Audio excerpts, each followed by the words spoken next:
welcome to Political Capital. Yesterday, Premier David Makhura delivered his 7th State of the Province address. It was met with enthusiasm, hope, but also some criticism.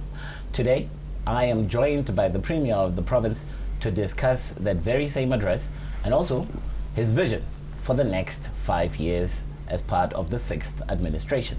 Premier, thank you very much for your time. Thank you, Karabo. Premier, what does the 7th State of the Province feel like, considering the legacy issues that you've carried with over the years? Thank you.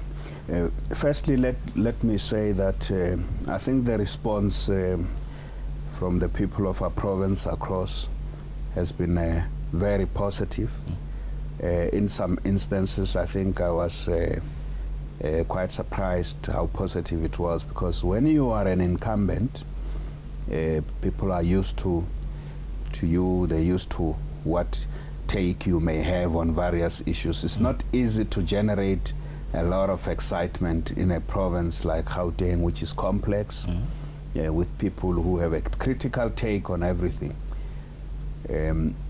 But I think we did the right thing by making sure that we built on the experience that we have gained and the work we have done to demonstrate that our province can move quite decisively, actually, to help meet the goals and the priorities set by President Ramaphosa. So the focus of my speech was to ensure that we can demonstrate that the president's vision and dream is something that can be achieved, and it's something worth rallying the people of our country around. That's what my task became. But I was also able to connect with what we have done over the past 5 years, and show that if people understand that this is the base we have set, it's not impossible to realize the dream that President Ramaphosa spoke passionately about at his first State of the Nation address. I was not at Mr. President's State of the Nation address, but I was at the State of the Province address, yours. And I must say that yours was met with more enthusiasm and more cheers towards the end. But of course, you were speaking about an emotive issue and something that has been the bane of the province since 2013, the issue of e-tolls. Premier, I want to speak to you as a single person who lives in Gauteng, and maybe this can be applicable to everybody in that way. I'm confused. Between yourself and national government, I don't know if we should continue paying e-tolls. Should we? The important thing first is that I have deposited this issue at a national level because too many people are not paying, first and foremost, and too many people, even those who are willing to pay, are saying that this is a big pain in their coffers. I talk here about middle class people, people who are running small businesses. So if you are asking about whether you should pay or not, I've always said until the matter is resolved, those who can pay should pay. I've said that. That's why even with government, our government vehicles, I said to the officials who are running our fleet that we should make sure that we pay. But I know there are many people who don't pay. And the main reason is that it increases the cost of living. But if you can afford to pay, why don't you pay? I don't know if I can afford to pay, Premier. Salaries are not growing, but everything else in Gauteng is growing. You're aware rates and taxes went up for those who live in Johannesburg. Yes. And that has further added a level of burden for all of us who are trying to keep our heads above water, if you will. Yes. Premier, your province is those that are less fortunate in the province must really be under some strain, and we need to find some sort of relief for those. What do you say to people who live in Gauteng who are finding it hard to even stay in Gauteng?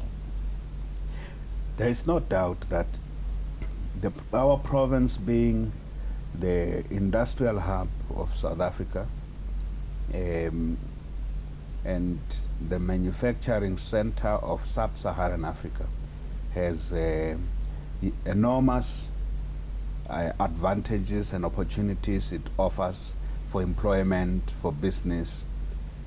But there are also big challenges. There's the other side. Although we are a relatively wealthy province, but we have a lot of people, almost 20% of the people who live in Gauteng, cannot make ends meet. That's not small. That's not a small number.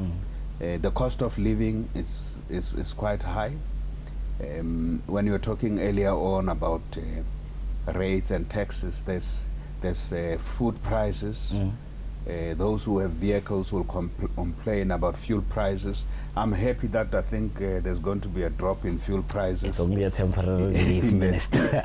I saw the price of petrol is a temporary. Yes, I'm happy because it always eases the burden. But you know, in a province like this, there are also many middle-class people who spend a lot of money on education. They take their children to private schools.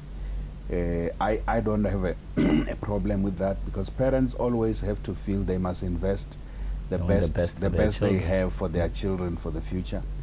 There's cost.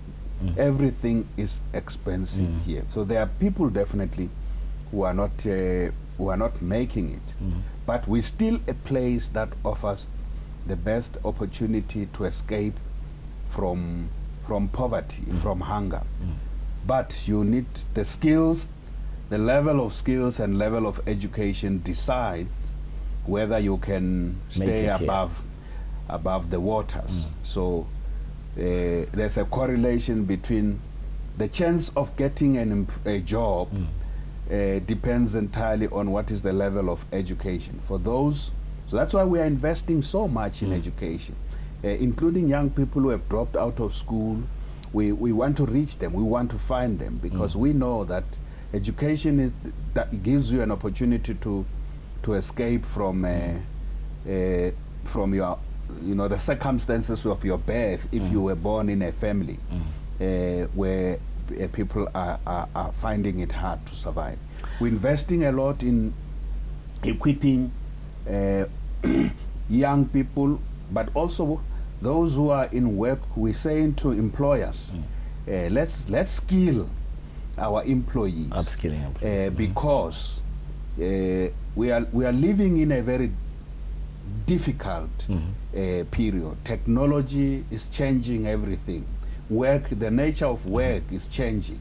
If you don't have the necessary skills, the jobs that we have today will not exist. In a decade, half of the jobs that we have today will be different. So we must be on this constant run to have better skills, to have people who are better skilled, and the ecosystem, the urban ecosystem offers you better opportunities.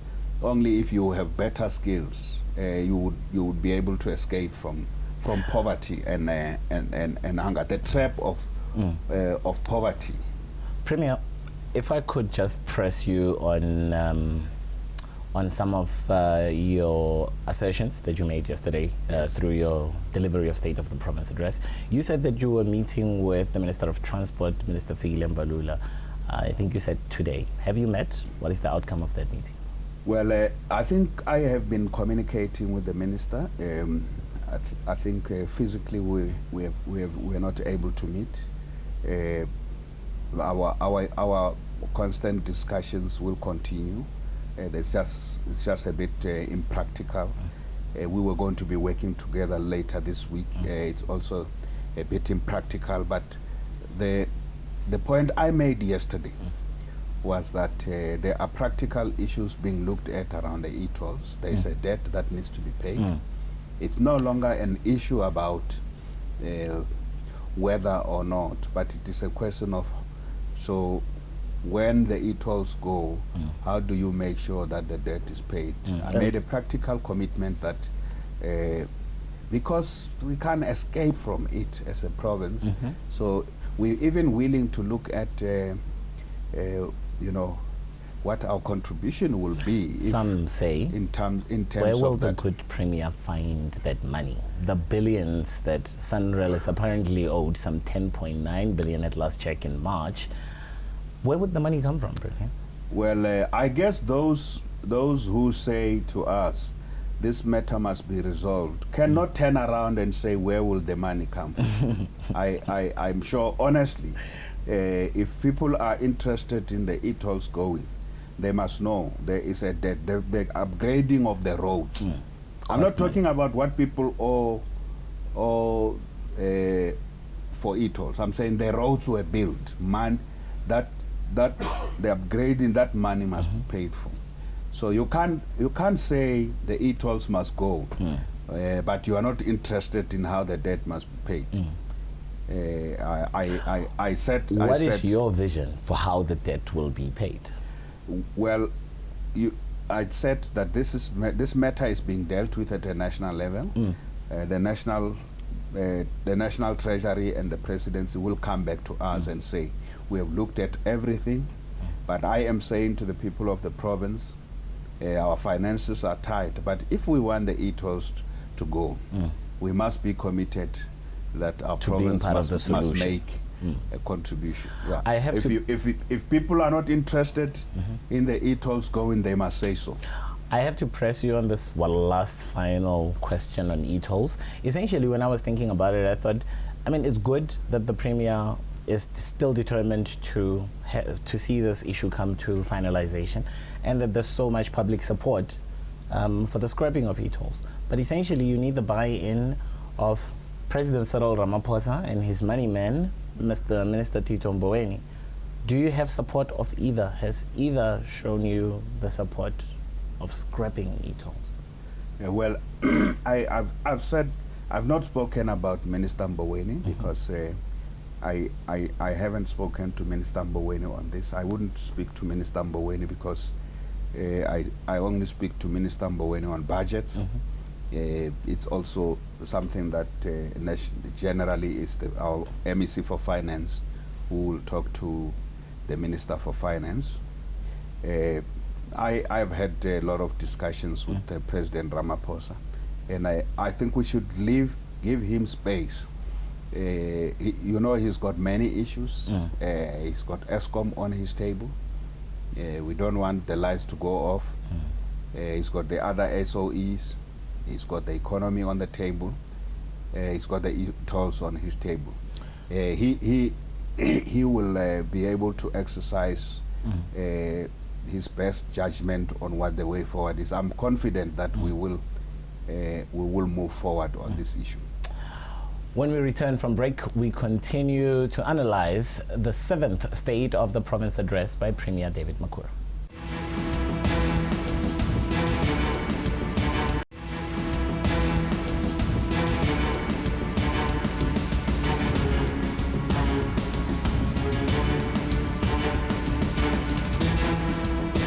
Welcome back to Political Capital. Still with me is the Premier of the 7th richest region in Africa, the Gauteng Province, Premier David Makhura. When you addressed us yesterday during the State of the Province address, I felt you were generous. It doesn't seem the idea is universally acceptable, but MEC Ramokgopa, for instance, thinks that you are also generous with a 100-day target, but MEC Maile fought me on the issue and he doesn't think you're generous at all. But I mean, looking back at when the elections were, why do you still give MECs 100 days to come up with a plan? Why not 30 days? Well, I think people don't understand what I meant when I said in the first 100 days, I didn't say in the next 100 days. The first 100 days start the day that the administration starts. We were sworn in on the 22nd of May. That's myself. The president was sworn in on the 25th of May. So the first 100 days of the administration is when you started. So I said within the first 100 days. So 100 days has already started. And that's why it takes us to the end of August. The implementation of any manifesto is a function of planning. Anyone who doesn't understand the government thinks that, but what is there to plan? This should have long been done. Firstly, we set the broad vision. We also set the broad goals and targets. All the MECs understand what is required from us. I said the targets that are much broader, but they must go back and drill down. So how are we going to achieve this? Premier, detractors, among them the Democratic Alliance, say that it's remiss of you to want the big 4 hospitals in the province to be taken over by national government, claiming that it will lead to a worse outcome than what we have now. Why do you want national government to take over Charlotte Maxeke, George Mukhari, Steve Biko? Why do you want that administration to go to national government, yet you want to run the trains in your province? It's very important to understand our system of government works like this. There are certain things you must decentralize and devolve where it is most optimal. Some things must go to municipalities, and also you have to make sure there's capacity to do them. So what I call simultaneous decentralization and centralization. Simultaneous decentralization and centralization. There are certain things that you want to lift to the center because of you want to centralize that capacity so you can service the whole nation. And healthcare is a very interesting area because primary healthcare, then the critical area of provision of healthcare to the most optimal is primary healthcare. That's the clinics that are the primary structure, and the certain types of hospitals. Not all hospitals provide same level of services. So for example, we've got 4 types of hospitals. We've got district hospitals, we've got regional hospitals, we've got tertiary hospitals, and central hospitals. The central hospitals in the country I think are 7 or 8. I know there are 4 in Gauteng. There's Grooteskier, 1 in the Western Cape. And then there is 2 in KwaZulu-Natal. And there may be another one. But those central hospitals first understand what is their function. They're academic, they're teaching. They don't train for Gauteng. So the 4 hospitals, Charlotte Maxeke, Steve Biko, Chris Hani, and George Mukhari, they don't train people for Gauteng. They train doctors for the whole country. That's the first thing. So all the hospitals which are academic hospitals are doing national function. They also have specialists, very specialist, high-end services, capacity. For example, Steve Biko specializes in nuclear medicine, and it's not for Gauteng only, it's for the whole country. In fact, it's for the whole of SADC.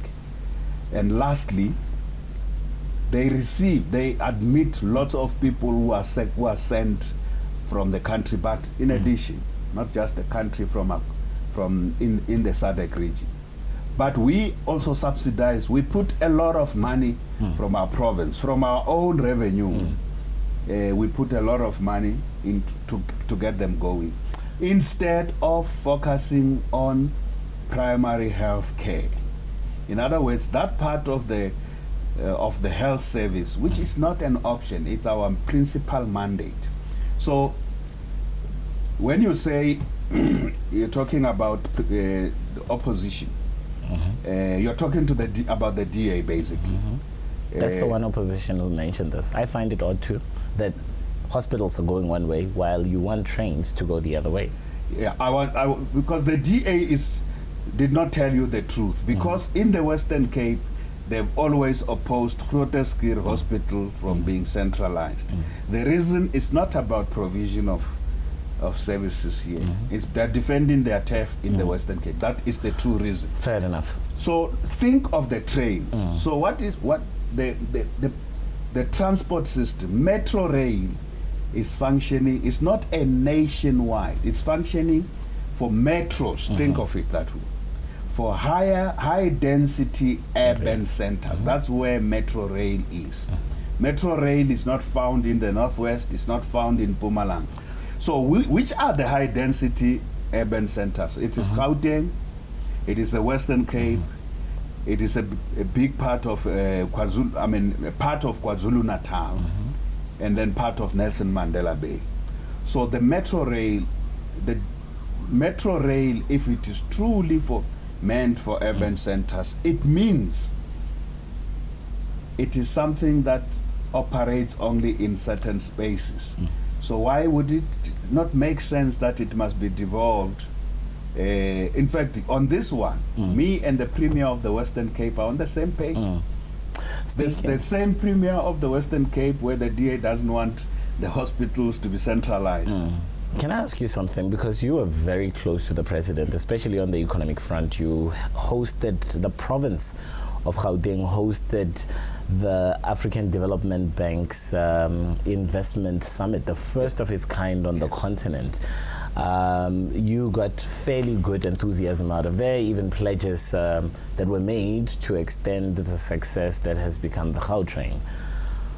Are you not disappointed with the fact that business has made these pledges at that event, at the President's Investment Summit?